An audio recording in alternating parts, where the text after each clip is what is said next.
నమస్కారం city news కి స్వాగతం. ముందుగా ముఖ్యాంశాలు.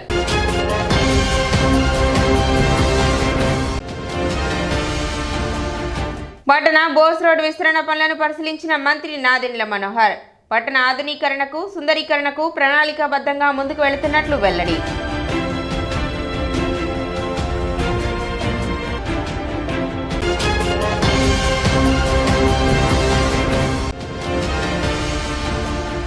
ఏకగ్రీవమైన తెనాలి కొలకలూరు నీటి సంఘాల డిస్ట్రిబ్యూటరీ కమిటీ ఎన్నిక.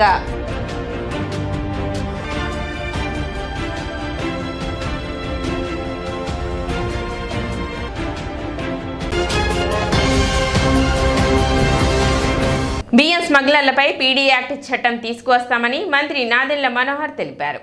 మంగళవారం తెనాలి జనసేన పార్టీ కార్యాలయంలో ఆయన విలేకరుల సమావేశం నిర్వహించారు. నాదెండ్ల మనోహర్ మాట్లాడుతూ గత ప్రభుత్వంలో వ్యవస్థలను దుర్వినియోగం చేశారని 104 గోడౌన్స్లో ధాన్యాన్ని పౌర సరఫరా శాఖ ఆధ్వర్యంలో భద్రపరుస్తామని చెప్పారు.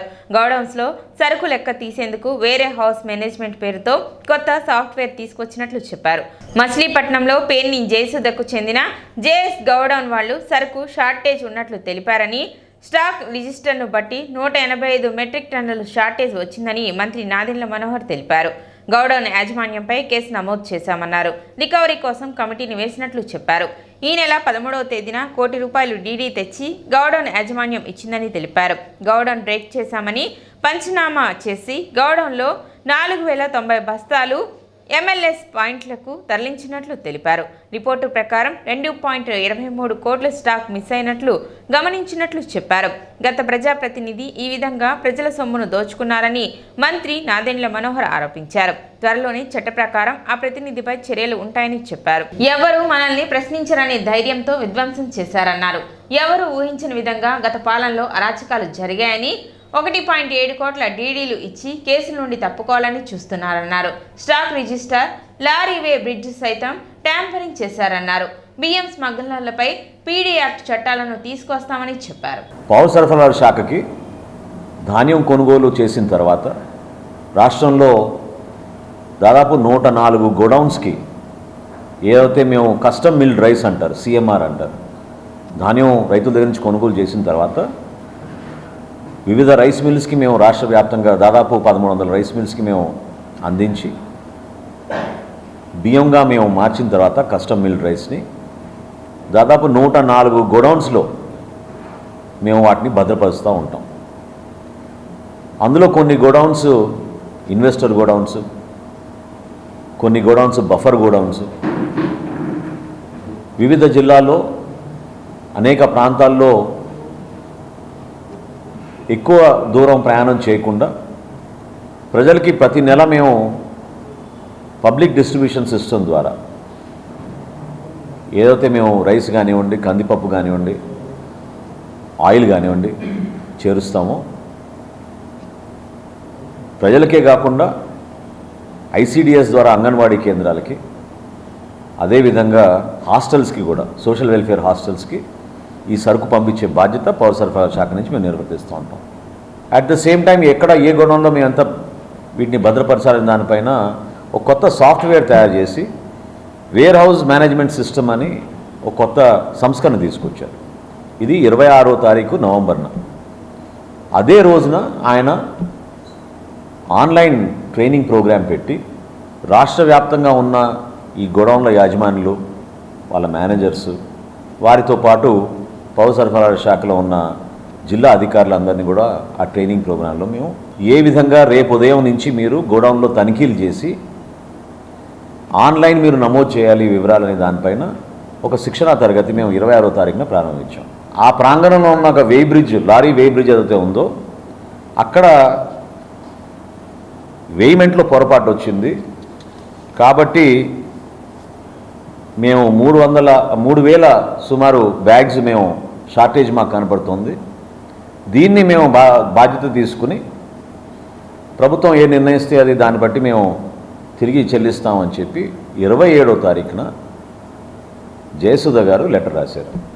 జాయింట్ కలెక్టర్ కృష్ణా డిస్ట్రిక్ట్ ప్రిలిమినరీగా 185 మెట్రిక్ టన్నులు అంటే సుమారు 3,708 బ్యాగ్స్ బియ్య బస్తాలు షార్టేజ్ వచ్చిందనేది ఒక ప్రిలిమినరీ రిపోర్టుగా వాళ్ళు నిర్ధారించి పంపించారు.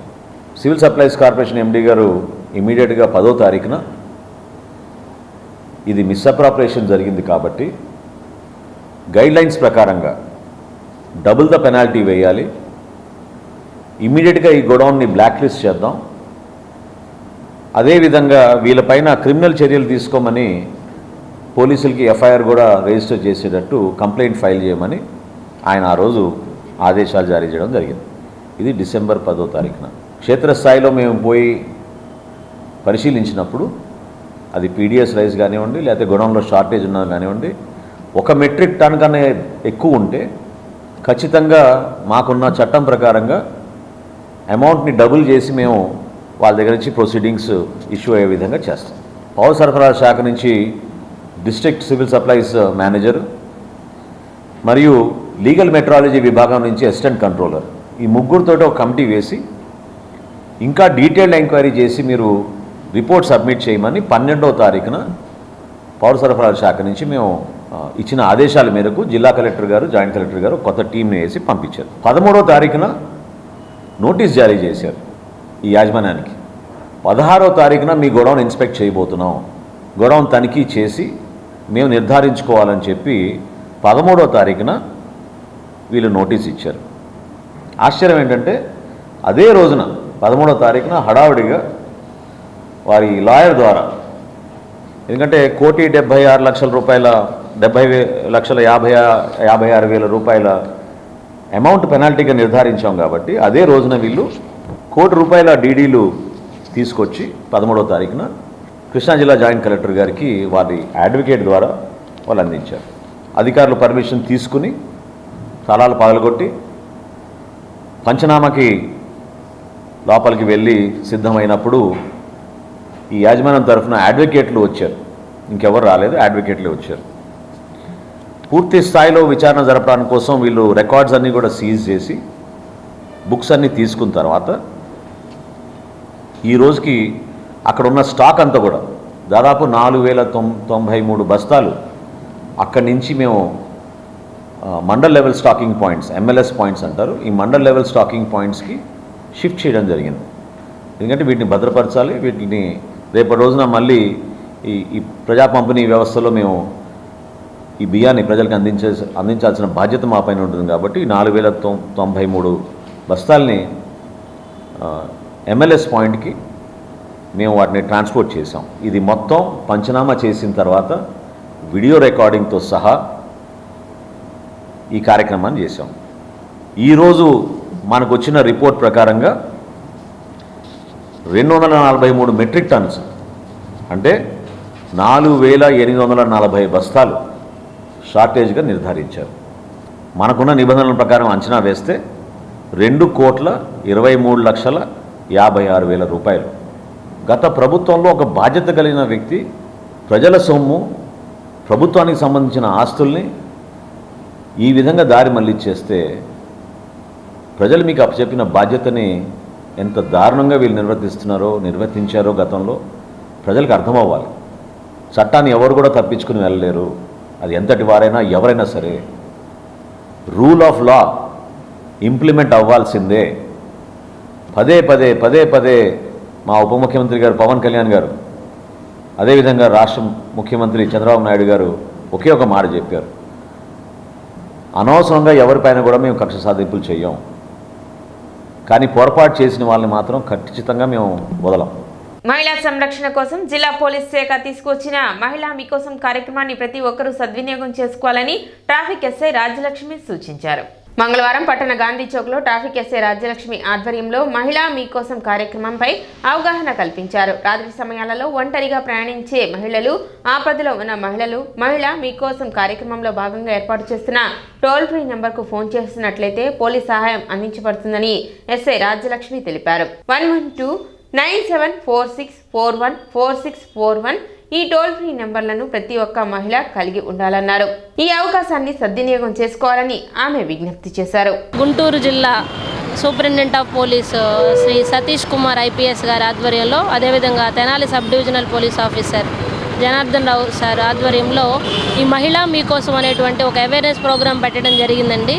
ఎవరైనా మహిళలు ఆపదలో ఉన్నట్లయితే లేదా రాత్రి సమయాల్లో ఒంటరిగా ప్రయాణిస్తున్నప్పుడు మనకి ఈ టోల్ ఫ్రీ నెంబర్కి కనుక కాల్ చేసినట్లయితే తక్షణమే పోలీస్ సహాయం అందించబడుతుంది. ఈ టోల్ ఫ్రీ నంబర్లు 112 అండి. అదేవిధంగా 9746414641 ఈ నెంబర్లు కనుక ప్రతి ఒక్క మహిళ సేవ్ చేసుకోండి. ఏదైనా మీరు ఆపదలో ఉన్నా లేదా రాత్రి సమయాల్లో ఒంటరిగా ప్రయాణిస్తున్నా ఈ నెంబర్కి కనుక కాల్ చేసినట్లయితే తక్షణమే పోలీసు సహాయం అందించబడుతుంది. స్థానిక స్టేషన్ రోడ్లోని వైష్ణవి జూనియర్ కాలేజ్ నందు ఏబీవీపీ తెనాలి శాఖ నగర అధ్యక్షులు పాటిబండ్ల శ్రీనివాసరావు ఆధ్వర్యంలో ఉచిత మొక్కల పంపిణీ జరిగింది. ఈ కార్యక్రమానికి తెనాలి పట్టణానికి చెందిన ASN college principal K Ramchand, Chaitanya college dean Tirupati Rao, principal K Srinivasa Rao, NRI principal Krishna Reddy తదితరులు పాల్గొని ఏబీవీపీ శాఖను అభినందించారు. ఈ కార్యక్రమంలో ఏబీవీపీ అధ్యక్షులు పాటిబండ్ల శ్రీనివాసరావు మాట్లాడుతూ విద్యార్థి దశ నుండే సేవాభావంలో మెలిగి సమాజానికి ఉపయోగపడే కార్యక్రమాలు చేయాలని అన్నారు. ఏఎస్ఎన్ కాలేజీ ప్రిన్సిపల్ రామ్చంద్ మాట్లాడుతూ మన తెనాలికి చెందిన ఏబీవీపీ నేషనల్ ఎగ్జిక్యూటివ్ కమిటీ మెంబర్గా ఎన్నిక అవటం తెనాలికే గర్వకారణమని తెలిపారు. ఈ కార్యక్రమానికి ఏబీవీపీ విభాగ్ కన్వీనర్ ప్రసాద్, లోకేష్ తదితరులు విద్యార్థి సంఘ నాయకులు పాల్గొన్నారు. అనంతరం తెనాలి పట్టణానికి చెందిన నేషనల్ ఎగ్జిక్యూటివ్ కమిటీ మెంబర్గా ఎన్నికైన వేదశ్రీని ఘనంగా సత్కరించారు. ఈ కార్యక్రమానికి హిందూ చైతన్య వేదిక ప్రాంత సహ సంయోజక్ మారుతి వరప్రసాద్, ఆర్ఎస్ఎస్ నగర కార్యవాహక్ హనుమంత్ ప్రసాద్, ఆర్ఎస్ఎస్ పర్యావరణ సంయోజక్ ప్రాంత శ్రీశేషు, బీజేవైఎం జిల్లా అధ్యక్షులు మైలా హరి పాల్గొన్నారు. ఈ కార్యక్రమాన్ని వైష్ణవి కాలేజీ సిబ్బంది పర్యవేక్షించారు. ఏబీవీపీ తెనాలి శాఖ వారి ఆధ్వర్యంలో మొక్కల్ని పంచడం జరిగింది. ఏబీవీపీ ప్రధాన లక్ష్యం మంచి సమాజాన్ని నిర్మించటం. ఆ లక్ష్యంతో మేము ఈరోజు మొక్కల కార్యక్రమాన్ని జరుపుకున్నాము. ఇంకొక ముఖ్య విషయం ఏంటంటే మన తెనాలికి చెందిన అమ్మాయి వేదశ్రీ సెంట్రల్ ఎగ్జిక్యూటివ్ కమిటీ మెంబర్గా మన తెనాలికి చెందిన అమ్మాయి సెలెక్ట్ అనేది ఇది కూడా ఒక కారణంగా ఈరోజు మొక్కల కార్యక్రమాన్ని ఏబీవీపీ తరఫున ఏర్పాటు. అఖిల భారతీయ విద్యార్థి పరిషత్ తెనాలి శాఖ ఆధ్వర్యంలో ఇవాళ మొక్కల పంపిణీ జరిగింది. విద్యార్థి అభ్యున్నతే కాకుండా పర్యావరణాన్ని కూడా కాపాడదామని ప్రతిజ్ఞ తీసుకుంటూ అఖిల భారతీయ విద్యార్థి పరిషత్ ఎప్పుడు ఇలాంటి కార్యక్రమాలు చేస్తూ ఎస్ఎఫ్డి స్టూడెంట్స్ ఫర్ డెవలప్మెంట్ అనే ఫోరం కింద ఇట్లాంటి కార్యక్రమాలు చేపడుతుంది. దీనిలో జంగల్ జాన్వరి జాన్ అని చెప్పి అన్ని మన ఆకాశం గురించి ల్యాండ్ గురించి జంతువుల గురించి ప్రకృతి గురించి ప్రతి ఒక్క దాని గురించి ఆలోచిస్తూ ముందు ఇలాంటి ఇంకా మంచి ప్రోగ్రామ్స్ చేపడుతూ ఉంటుంది ఏబీవీపీ అని. తెనాలి కొలగలూరులో జరిగిన నీటి సంఘాల డిస్ట్రిబ్యూటరీ కమిటీ ఎన్నికలు ఏకగ్రీవం అయ్యాయి. DC number 40 Tenali distributory committee అధ్యక్షులుగా పెమ్మసాని శ్రీనివాసరావు, ఉపాధ్యక్షులుగా Elavatti Raghubabu, DC number 39 Kolagaluru distributory committee అధ్యక్షులుగా జొన్నల మురళీకృష్ణారెడ్డి, ఉపాధ్యక్షులుగా తాడిపోయిన నాగేశ్వరరావు ఏకగ్రీవంగా ఎన్నికయ్యారు. ఈ సందర్భంగా ఏకగ్రీవంగా ఎన్నికైన వారిని పలువురు శాలువ, పూలమాలలతో సత్కరించారు.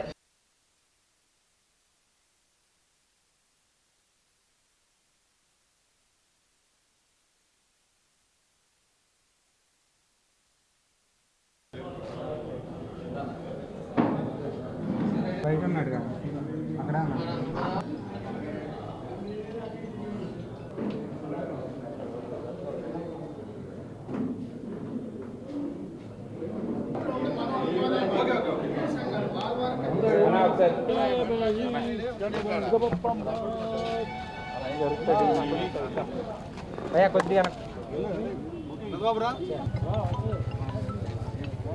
సార్ నమస్తే. ఓకే వెల్కమ్ అన్నాడు.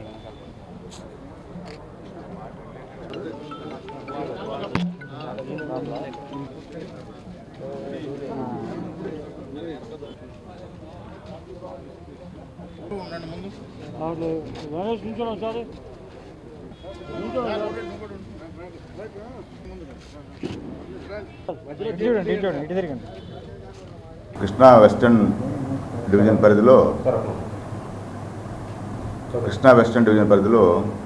5,71,000 ఎకరాలు ఆయకట్టు ఉంది. దీనికి గాను మనకి మొత్తం 144 నీటి సంఘాలు ఉన్నాయి. బాపట్ల జిల్లాలో 92 సంఘాలు ఉన్నాయి. గుంటూరు జిల్లాలో 50 సంఘాలు ఉన్నాయి. ప్రకాశం జిల్లాలో 2 నీటి సంఘాలు ఉన్నాయి. మొత్తం కలిపి 144 నీటి సంఘాలు ఉన్నాయి. తర్వాత మొన్న 14వ తేదీ నీటి సంఘాల ఎలక్షన్స్ జరిగినాయి. అందులో అన్నీ కూడా ఏకగ్రీవంగా మనకి 144 సంఘాలు కూడా అధ్యక్షుల్ని మరియు వైస్ ప్రెసిడెంట్స్ని కూడా ఎన్నుకోవడం జరిగింది.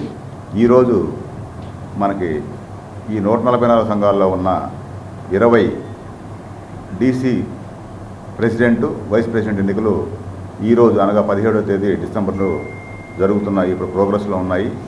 అందులో మొత్తం 20 సంఘాలకు గాను డిస్ట్రిబ్యూటరీ కమిటీలకు గాను ఎన్నికలు జరుగుతున్నాయి. ఇప్పటివరకు 16 సంఘాలు పూర్తయినాయి. అన్నీ కూడా ఏకగ్రీవంగా 16 సంఘాలకి ప్రెసిడెంట్స్ వైస్ ప్రెసిడెంట్స్ ఎన్నిక పూర్తయింది. ఇంకా 4 సంఘాలు ఉన్నాయి. అవి కూడా ఇంకొక గంటలో పూర్తవుతాయని తెలియజేస్తున్నాను. 39 కొలకలూరు డీసీగా దొనల మురళీకృష్ణారెడ్డి, వైస్ డీసీగా తాడిపోయిన నాగేశ్వరరావు గారు ఎన్నుకోవడం జరిగింది. ఏకగ్రీవంగా ఎన్నుకోవడం జరిగింది. ఇంకా 5 సంవత్సరాల నుంచి మా కాలువలంతా అస్తవ్యస్తమైపోయింది వైసీపీ గవర్నమెంట్లో. ఈ సంవత్సరం వచ్చిన ఫ్లడ్కి విపరీతమైన గళ్ళు పడిపోయినాయి. ఇవన్నీ చాలా ఇబ్బందికరంగా ఉన్నాయి మా కాలువకి. అవన్నీ మా ఇరిగేషన్ డిపార్ట్మెంట్ చేత కొంచెం ఫండ్స్ పెట్టుకొని అన్నీ రిపేర్ చేసడానికి మేము మా ప్రెసిడెంట్లు అందరం 8 మంది కలిసి మా కాలం రిపేర్ చేసుకోవడానికి సిద్ధంగా. 272 టీసీ ప్రెసిడెంట్ని, నాకు ఇప్పుడు డీసీలో వైస్ ప్రెసిడెంట్ ఇచ్చారు. ఈ కాలువలన్నీ కొంచెం బాగా ఇది చేయాలని మేము కృషి చేస్తాం బాగు చేయడానికి.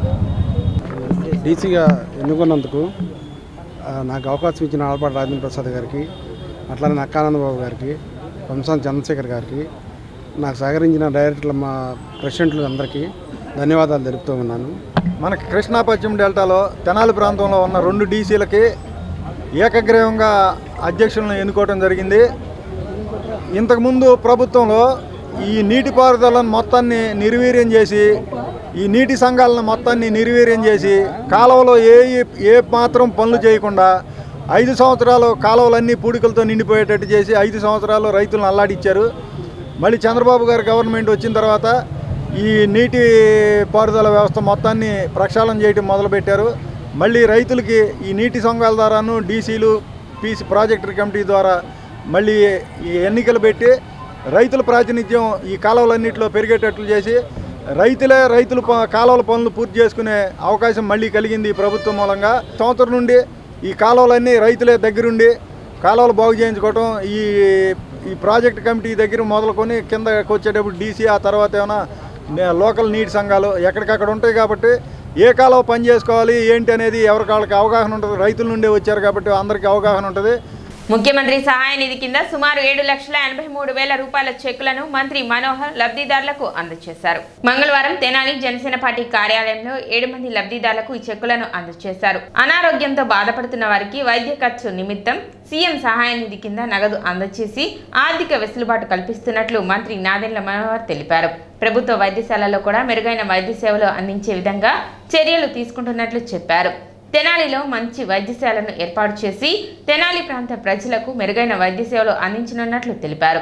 అవసరమైన వారికి ముఖ్యమంత్రి సహాయ నిధి నుండి ఆర్థిక సహాయం అందించే విధంగా తన వంతు కృషి చేస్తానని మంత్రి నాదెండ్ల మనోహర్ వెల్లడించారు. గౌరవ ముఖ్యమంత్రి చంద్రబాబు నాయుడు గారి సహాయ నిధి నుంచి మన తెనాలి నియోజకవర్గంలో ఎవరికైతే పాపం ఆపరేషన్లు చేయించుకొని ట్రీట్మెంట్ చేయించుకొని ప్రభుత్వం నుంచి ఆర్థిక సహాయం అందించాలో ఈ రోజున 7కి చెక్కులు అందజేయడం జరిగింది. సుమారు 7,83,000 రూపాయలు ఈరోజు వాళ్ళకి సీఎంఆర్ఎఫ్ అంటే ముఖ్యమంత్రి గారి సహాయ నిధి నుంచి వాళ్ళకి చెక్స్ అందించి కొంతవరకు పాపం వాళ్ళకి వెసులుబాటు.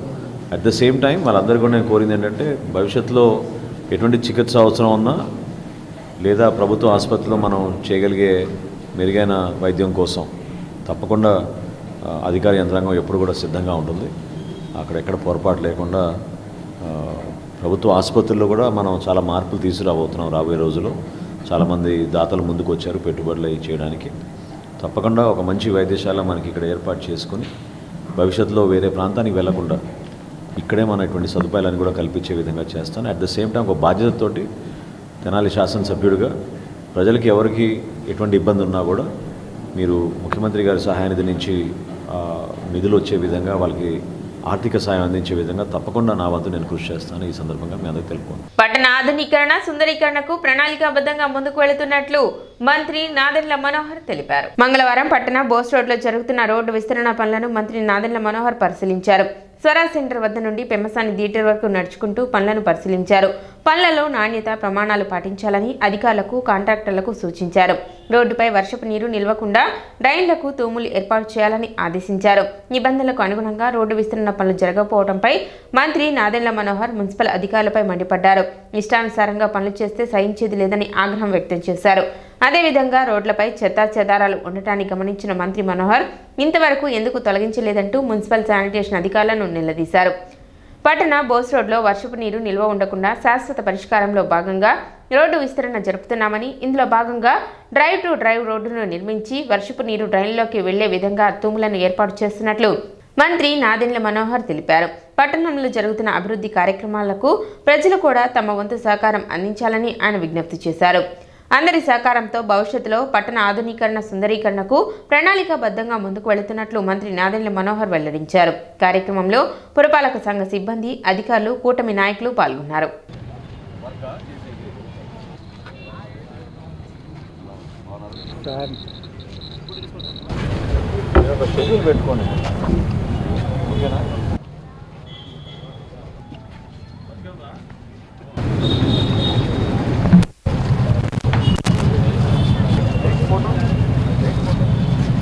వచ్చి అక్కడ రెడీగా ఉండమనండి.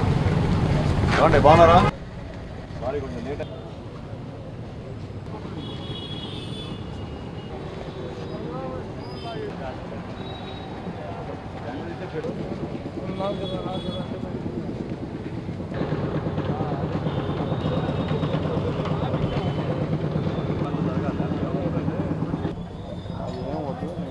నేను చెప్పాను ఇష్టం వచ్చినట్టు నడుపుకుందాం అనుకుంటే చెత్త బుట్టలు పెట్టుకోవడానికి రోడ్డు మీదకి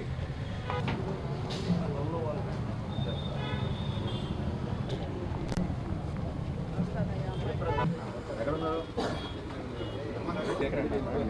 ఏం లేదమ్మా.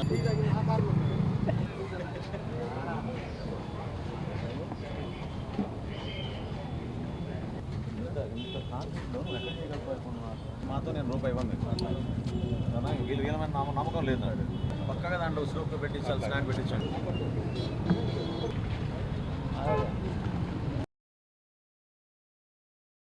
ఒక షెడ్యూల్ పెట్టుకోండి. ఓకేనా? మీరు ఇట్లా ఏదో నేను తిరిగినప్పుడు మీరు రావడం అట్లా ఉండకూడదు. Compulsory everyday 1.5 hours to 2 hours you give to check every drain, major drain, especially all the main roads. Commercial area మొత్తం మీరు 1 hour స్పేర్ చేయండి కంపల్సరీ. కమర్షియల్ ఏరియా ముందు క్లీన్ చేయండి. దాని తర్వాత రెసిడెన్షియల్ ఏరియాకి వెళ్ళండి. మీరు సాయంకాలం వెళ్ళండి. First thing in the morning మీరు కమర్షియల్ ఏరియా మొత్తం చెక్ చేయించండి. 12 o'clock. ఇంకోసారి ఇట్లా కనపడకూడదమ్మా. రేపటి నుంచి మీరు డ్యూటీ పెట్టుకోండి.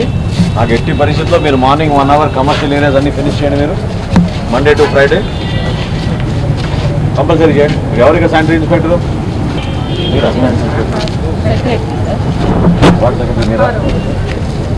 సచివాలయం మీరేనా చూసేది? ఎవరి కింద వచ్చింది? పిలిపించండి. అందరు స్టాఫ్ని ఇక్కడ పిలిపించండి 5 నిమిషాల్లో. రమణ ప్రమాదం పట్టించుకోకపోతే ఎట్లా? మీరు వర్క్ చేసి ఉపయోగం ఏంటి అసలు? ఏమంటే మీరే కొంచెం చెప్పాలి వాళ్ళకి. కాంట్రాక్టర్గా ఉండి మీరు ఇది కాలువ వాళ్ళు కాదు, మీరు హైట్ టేపరింగ్ చేసుకుంటూ హైట్ లెవెల్స్ మెయింటైన్ చేస్తారా లేదా? రోడ్డుకి 2 డౌన్ ఈ రోడ్డు హైట్ డిఫరెంట్ ఉండాలా లేదా? సడన్గా మీరు మధ్యలో అక్కడ పెంచేస్తే ఎట్లా? మీరు ఈ టేపరింగ్ చేశారు కరెక్టే, అది కూడా పోవాలి కదా. పట్టణంలోని అనేక అభివృద్ధి కార్యక్రమాల్లో ప్రధానంగా బోస్ రోడ్డు దాదాపు 40 లక్షల రూపాయలతోటి 600 మీటర్లు మనం రోడ్డు వెడల్పు చేసే విధంగా. మరొకటి ఏంటంటే ప్రతిసారి వర్షం వచ్చినప్పుడు ఇక్కడ వాటర్ మిగిలిపోయి చాలామంది వ్యాపారస్తులకి గతంలో 2 రోజులు 3 రోజులు కూడా వాటర్ వెళ్ళని పరిస్థితి. ప్రధానమైన కాలువలన్నీ కూడా క్లీన్ చేయించి ఒక కార్యక్రమం చేసాం మనం. ఇప్పుడు పర్మనెంట్గా ఒక సొల్యూషన్ తీసుకొచ్చి ఇక ఫ్యూచర్లో ఎప్పుడు కూడా ఎటువంటి పరిస్థితి ఉండకూడదనే ఉద్దేశంతో లెవెల్స్ మెయింటైన్ చేసి రోడ్కి ఇరువైపులా కూడా సిమెంట్ రోడ్ ఫార్మేషన్ చేసి తూములు కూడా ఏర్పాటు చేసుకుని కాలువలోకి డైరెక్ట్గా వర్షపు నీరు వెళ్ళిపోయేటట్టు, అదేవిధంగా పారిశుద్ధ్యం విషయంలో కూడా ఖచ్చితంగా ఈరోజున్న పరిస్థితి ఇంకా మెరుగుపడే విధంగా అధికార యంత్రాంగం స్థిరంగా దాన్ని ముందు తీసుకెళ్ళాలి. ఇంకా సమర్థవంతంగా పనిచేయడం లేదు. నా వంతు నేను జనవరి నుంచి ప్రతి వార్డు తిరుగుతానని చెప్పాను, పాదయాత్ర చేస్తాను. ఈలోపే కొన్ని అభివృద్ధి కార్యక్రమాలు ఏవైతే ఉన్నాయో అవన్నీ పూర్తి చేసుకునే విధంగా ప్రణాళికాబద్ధంగా కష్టకాలంలో కూడా డబ్బులు తీసుకొచ్చి చేపిస్తున్నాం. కానీ ప్రజలు కూడా సహకరించాలి. ఎక్కువగా బోస్ రోడ్లో షాపులు ఉంటారు కాబట్టి పాపం వాళ్ళకి వ్యాపారం నష్టపోకుండా ఈ పనులన్నీ తొందరగా పూర్తి చేసి ఇమీడియట్గా మనకి రాబోయే రోజుల్లో వ్యాపారస్తులు కూడా గర్వపడే విధంగా ఈ బోస్ రోడ్ని ఇంకా ఆధునీకరణ, సుందరీకరణ ఇవన్నీ కూడా చేసే విధంగా అడుగులు వేసుకుంటూ ముందుకెళ్తున్నాం. The state government pensioners association Tenali శాఖ ఆధ్వర్యంలో పెన్షనర్స్ డే నిర్వహించారు. కొత్తపేట పెన్షనర్స్ కార్యాలయంలో జరిగిన కార్యక్రమానికి మాచిరాజు రామకృష్ణమూర్తి అధ్యక్షత వహించారు. అసోసియేట్ అధ్యక్షులు పిచ్చయ్య, రాష్ట్ర అధ్యక్షులు వెంకటేశ్వరరావు, ఎస్వి సత్యనారాయణ, సిహెచ్ బ్రహ్మం, మహమ్మద్ ఇర్ఫాన్, శ్రీనివాసరావు తదితరులు ముఖ్య అతిథులుగా పాల్గొని పెన్షన్ పితామహుడు నకారా పెన్షనర్స్ డే గురించి వివరించారు. గత పీఆర్సీలో రావాల్సిన బకాయిలు వెంటనే చెల్లించాలని ప్రభుత్వానికి విజ్ఞప్తి చేశారు. అనంతరం 75 సంవత్సరాలు నిండిన పెన్షనర్స్ను ఘనంగా సత్కరించారు. కార్యక్రమంలో అసోసియేషన్ ప్రధాన కార్యదర్శి పిఆర్జీ సూర్యప్రకాశ్రావు, సెక్రటరీ నివేదిక సమర్పించగా సభ్యులు ఆమోదం తెలిపారు. అదేవిధంగా కోశాధికారి బెల్లంకొండ హృదయరాజు 2023 జమ ఖర్చుల నివేదిక మరియు ఆడిట్ రిపోర్ట్ ప్రవేశపెట్టగా సభ్యులు ఏకగ్రీవంగా ఆమోదం తెలిపారు.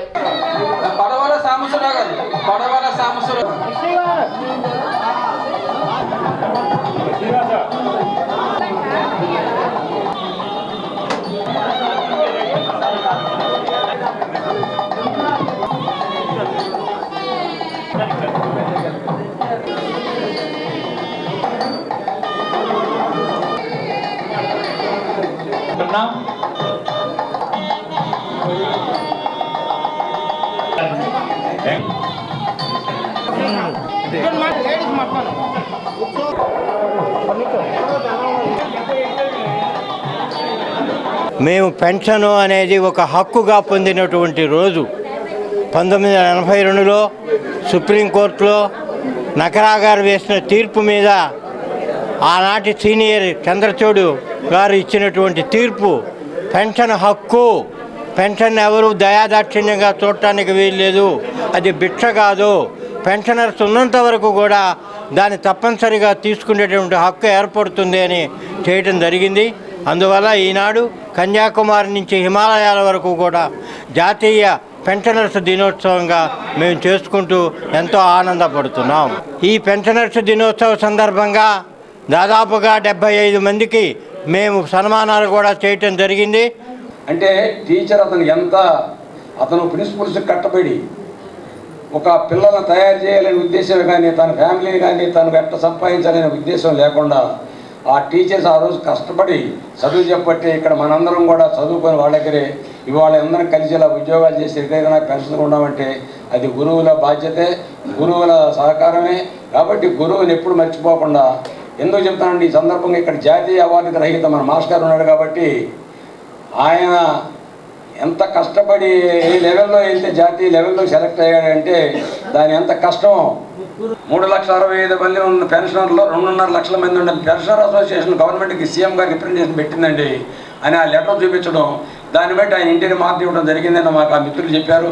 చూద్దాం ఇది కూడా మన లెటర్ ఎంతవరకు ఉపయోగపడిద్దో. అలాగనే ఈ ఫైనల్ ఆర్డర్ ఎట్లా అవుతుందో చూద్దాం. దానికోసం ఆర్డర్ వచ్చినా మీరేం కంగారు పడద్దు. అసోసియేషన్ తరఫున అవసరమైతే జేఏసీతో కలిసి కూడా దీన్ని ఫైట్ చేసి తెచ్చుకోవడానికి అని తేగలమని చెప్తూ, ముఖ్యంగా ఈ కమిటేషన్ గురించి ఈ 2-3 నెలల్లో జనవరి లోపల ఫైనలైజ్ అయిపోతూ ఉంటుంది. దీన్ని ఎవరు కంగారు పడద్దు. మనకు ఆల్రెడీ ప్రముఖ సంఘ సేవకులు, కళాకారులు, స్వర్ణ శిల్పి కాకుమాని సుబ్బారావు 32వ వర్ధంతి కార్యక్రమాన్ని స్థానిక శ్రీ మహాత్మా సేవాశాంతి ఆశ్రమంలో ఘనంగా నిర్వహించారు. ఆశ్రమ వ్యవస్థాపకుడు, గాంధీ పాద సేవకుడు వజ్రాల రామలింగాచారి మాట్లాడుతూ, నా తాతగారైన కాకుమాను సుబ్బారావు పెంపకం వల్లనే ఈ సేవా కార్యక్రమాలు చేయుటకు వీలు కలిగిందన్నారు. ప్రతి సంవత్సరం తాతగారిని స్మరించుకోవటం ఎంతో ఆనందాన్ని కలిగిస్తుందన్నారు. కాకుమాను సుబ్బారావు చిత్రపటం వద్ద పుష్పమాలలతో నివాళులు అర్పించి కొబ్బరికాయలు, పండ్లు నివేదన చేశారు. పొదిలి రాఘవయ్య శాస్త్రి మాట్లాడుతూ సనాతన ధర్మాలు పాటించడం విశ్వశాంతిని ఇస్తుందన్నారు. వై కోటేశ్వరరావు ఆశ్రమ వాసులు ఈ కార్యక్రమంలో పాల్గొన్నారు. ఈరోజు మా తాతగారు కాకమన సుబ్బారావు గారి 32వ వర్ధంతి. ఆ మహనీయుడు నా జీవితానికి పూలపాట ఏర్పాటు చేసిన మహనీయుడు. మరి పేదరికంలో ఉన్నటువంటి నన్ను దగ్గర తీసి పెంచి పెద్ద చేసి చదువు చెప్పించి వివాహం చేశాండి. ఒక రకంగా చెప్పండి మహాధర్మదాత అనుకోవాలి. ఆర్థికంగా ఒకప్పుడు బాగా బతికినప్పటికీ మేము కొన్ని పరిస్థితులను ఇబ్బంది పడినప్పుడు మా తాతగారు నన్ను పెంచడం జరిగింది. ఆయన ఆశయాలు చాలా గొప్పవి.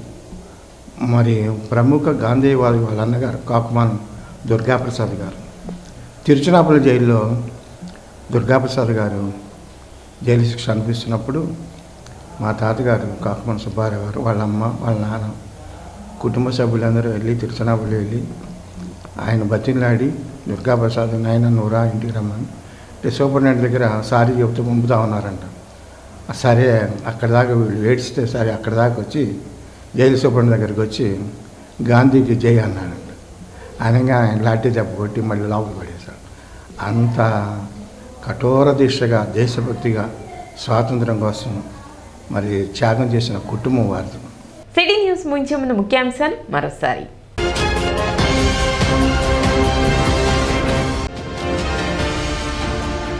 పట్టణ బోస్ రోడ్ విస్తరణ పనులను పరిశీలించిన మంత్రి నాదెండ్ల మనోహర్.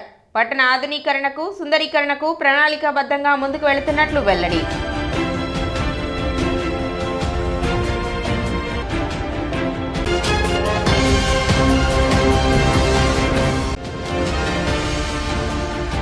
ఏకగ్రీవమైన తెనాలి కొలకలూరు నీటి సంఘాల డిస్ట్రిబ్యూటరీ కమిటీ ఎన్నిక.